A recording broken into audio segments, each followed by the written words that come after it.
नमस्कार, धर्मयुद्ध में आपका स्वागत है। मैं हूं पिनाज और आज सबसे पहले बात अयोध्या गैंग रेप केस की, जिस पर इस वक्त यूपी की राजनीति गरमाई हुई है। आज पीड़ित परिवार से बीजेपी के डेलीगेशन ने मुलाकात की। राज्यसभा सांसद Baburam Nishad, doctor Sangeeta Balwant, UP BJP OBC Morcha के अध्यक्ष और योगी सरकार में मंत्री नरेंद्र कश्यप पीड़ित परिवार के घर पहुंचे, जहां उन्होंने पीड़िता की मां से मुलाकात की और इसके बाद वो अस्पताल गए और पीड़िता का हालचाल जाना। बीजेपी डेलीगेशन ने पीड़ित परिवार को हर संभव मदद का भरोसा दिया। बीजेपी डेलीगेशन ने कहा है कि वो सीएम योगी से अपील करेंगे कि पीड़ित परिवार को 25 लाख रुपए की आर्थिक मदद दी जाए।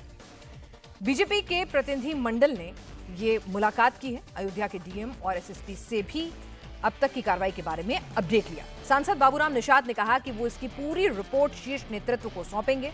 वहीं उन्होंने मुख्य आरोपी और सपा नेता मोहित खान को लेकर समाजवादी पार्टी पर हमला भी बोला।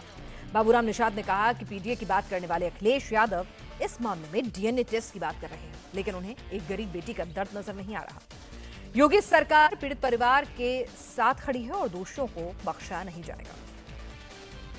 की बेटी की मां से पूरी वार्ता की है और जो चीजें हमें सब समझ में आई हैं उनका संज्ञान लिया है। पूरी रिपोर्ट राष्ट्रीय नेतृत्व को सुपुर्द करेंगे और जिन अत्याचारियों ने, दुराचारियों ने ये घटना घटित की है, हमारी सरकार उत्तर प्रदेश की किसी भी स्तर पर छोड़ने वाली नहीं है और इस तरीके की सोच रखने वाले दल के नेताओं को भी हम बताएंगे कि आपको इन दुराचारियों, इन व्यभिचारियों के पक्ष में खड़ा होना ये बड़ा दुर्भाग्यपूर्ण है। एक निषाद कन्या की आवाज, उसका दर्द इनको सुनाई नहीं पड़ा। डीएनए की जांच की बात की है अखिलेश यादव जी ने। अखिलेश यादव जी पीडीए की बात करते हो और ये मछुआरे समाज की बेटी का दर्द आपको नहीं दिखाई सुनाई पड़ा। गरीब और बेवा जो असहाय है उसकी पीड़ा आपको नहीं समझ में आई है। किस तरीके से उस दुराचारी के बारे में जो बात की है, उसने इस गांव में और भी ऐसी तमाम घटनाएं घटित की हैं, लेकिन बाहुबल और धनबल के आधार पर उनको छिपाने का काम किया है।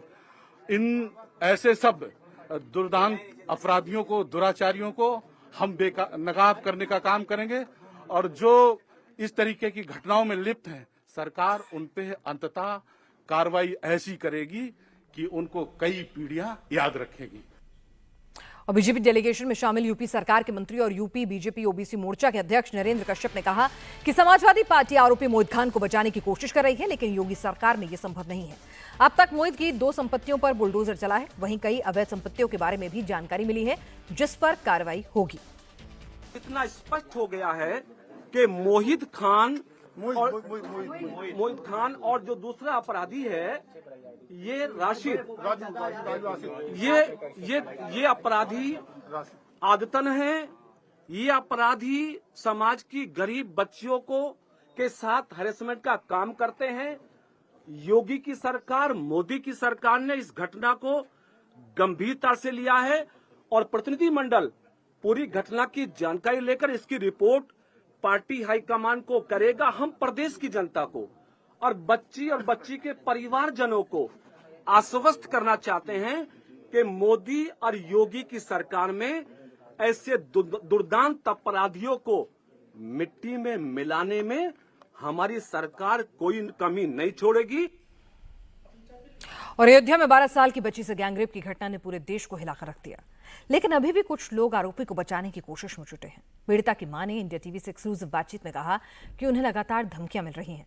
हालांकि सरकार की तरफ से हो रही कार्रवाई और सुरक्षा के भरोसे से वो संतुष्ट है।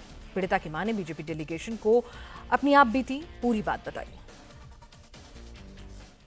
अयोध्या में जो रेप पीड़िता है उनकी माँ हमारे साथ है। बच्ची की कैसी हालत?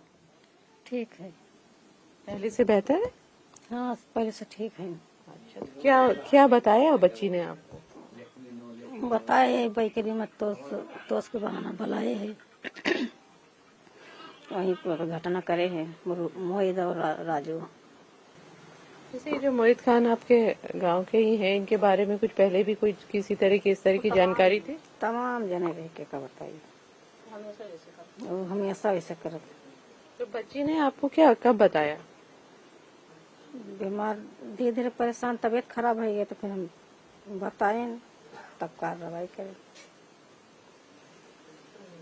जांच कराएं। तो अब जो कार्रवाई हुई है, बुलडोजर भी चल गया, जेल तो चले ही गए, इससे आप लोग संतुष्ट हैं? हाँ, संतुष्ट में। मुख्यमंत्री से मिलने गए तो उन्होंने क्या कहा आपसे? कहीं सब ठीक कार्रवाई करेंगे। और अयोध्या गैंगरेप को लेकर यूपी का सियासी पारा चढ़ गया है। केशव प्रसाद मौर्य ने अखिलेश यादव पर बड़ा हमला बोला। अखिलेश को कांग्रेस का मोहरा बताते हुए केशव प्रसाद मौर्य ने ट्वीट किया कि निषाद समाज की पीड़ित बेटी के मामले में पहले आप पीडीए को भूलकर डीएनए की बात करने लगे और फिर कोर्ट की बात कर गुमराह करने की कोशिश कर रहे हैं। केशव प्रसाद मौर्य ने आरोप लगाया है कि अखिलेश यादव को अपने वोट बैंक के नाराज होने की चिंता है, क्योंकि आरोपी मोहित खान मुस्लिम है और सपा का नेता भी है। सरकार दोषी को बख्शने वाली नहीं है, क्योंकि प्रदेश की जनता भी चाहती है कि अपराधी को दंड मिले। इधर अखिलेश यादव ने अयोध्या गैंगरेप केस में राजनीति करने का आरोप लगाया है और कोर्ट से अपील की है कि मामले की गंभीरता को देखते हुए पीड़िता की हर संभव सुरक्षा सुनिश्चित कराई जाए। अखिलेश यादव ने ट्वीट किया कि बदनीयत लोग इस घटना का भी राजनीतिकरण कर रहे हैं। अखिलेश यादव के इस ट्वीट पर एसबीएसपी के अध्यक्ष ओम प्रकाश राजभर ने पलटवार किया और कहा कि लोग समाजवादी पार्टी की सरकार को गुंडों की सरकार कहते थे, क्योंकि उनके समय में अपराधी खुले सांड की तरह घूमते थे। लेकिन एनडीए सरकार बुलडोजर सरकार है, इसमें गुंडे माफिया थर-थर कांपते हैं। अयोध्या गैंगरेप केस में अखिलेश यादव को अगर सरकार की कार्रवाई पर भरोसा नहीं है तो वो खुद इस मामले की जांच करें। समाजवादी पार्टी की सरकार थी, उस सरकार को लोग गुंडों की सरकार कहते थे। जैसे आज एनडीए की सरकार है यूपी में, तो उसको बुलडोजर के नाम से लोग जानते हैं। डर है, बुलडोजर का नाम आने पर कलेजा कांप जाता है। ये सरकार का भय। समाजवादी पार्टी की सरकार में अपराधी छुट्टा सांड की तरह घूमते थे, उनके खिलाफ कार्रवाई नहीं होती थी, संरक्षण मिलता था। और समाजवादी पार्टी की समूह से बोल रही है, जब उसी का नेता अपराध कर रहा है। अभी हरदोई का मामला उठा के देखिए, उनकी ही पार्टी का पूर्व जिलाध्यक्ष अभी वो हत्या कराया वकील का, जिसके ऊपर इतने मुकदमे सदन के अंदर माननीय मुख्यमंत्री योगी आदित्यनाथ जी ने गिनवा दिया। जब उनकी सरकार थी तो कोई कार्रवाई नहीं उसके खिलाफ की, क्योंकि वो उनकी पार्टी का एक नेता था। 12 साल की बच्ची से गैंगरेप हुआ, उसका वीडियो बनाया गया और बार बार उस वीडियो के जरिए बच्ची को प्रताड़ित किया गया। बावजूद इसके अयोध्या गैंगरेप केस में राजनीति हो रही है। समाजवादी पार्टी के नेता अबू आजमी ने तो यहां तक आरोप लगा दिया कि बीजेपी इस मामले को हिंदू मुसलमान कर रही है। समाजवादी पार्टी और मुसलमान आरोपी को लेकर पार्टी को बदनाम करने की कोशिश हो रही है। अयोध्या गैंगरेप केस में अब तक खुद साबित नहीं हुआ है। बावजूद इसके आरोपी मोहित खान के घर को तोड़ दिया गया। अगर जांच के बाद वो छूट गया तो क्या उसका घर वापस कर दिया जाएगा? क्राइम होने पर ही क्यों हर चीज आपको अवैध नजर आने लगती है? कि अगर रेपिस्ट सही रेप है तो मैं समझता हूं कि उनको सज़ा नहीं बल्कि उनको फांसी होना चाहिए।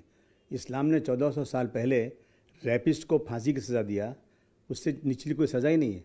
परंतु मैं देख रहा हूं कि बार बार समाजवादी पार्टी का नेता मुसलमान ये दिखाया जा कि मुसलमान है, समाजवादी पार्टी का रहता है। मैं पूछता हूँ ये समाजवादी पार्टी या मुसलमान दिखाने की ज़रूरत क्या है? जो भी शख्स ऐसा है, ये जानबूझ करके मुसलमानों को समाजवादी पार्टी को बदनाम करने की एक बहुत बड़ी साजिश चल रही है।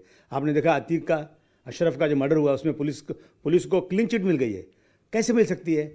मैं इसमें देखिए, चाहे किसी पार्टी का भी इंसान, पार्टी का मतलब लाखों लोगों का समूह, लाखों लोगों, करोड़ों लोगों की भीड़। पार्टी का मतलब मुस्लिम, हिंदू, सिख, ईसाई, पारसी सब पार्टी में रहते हैं। पार्टी का मतलब शरीफ आदमी भी हो, खराब आदमी भी हो। आप इसको ये दिखाओगे कि ये समाजवादी पार्टी का है, ये मुस्लिम है, तो इनका जवाब दे दो ना जनता को पूरा।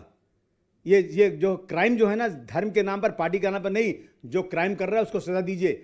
अखिलेश जी ने जो मांग किया है वो इसलिए मांग किया है कि बार बार आप वो कर रहे हो, अभी तक प्रूफ तो हुआ ही नहीं है। आपने घर तोड़ने का कौन से संविधान में लिखा हुआ है?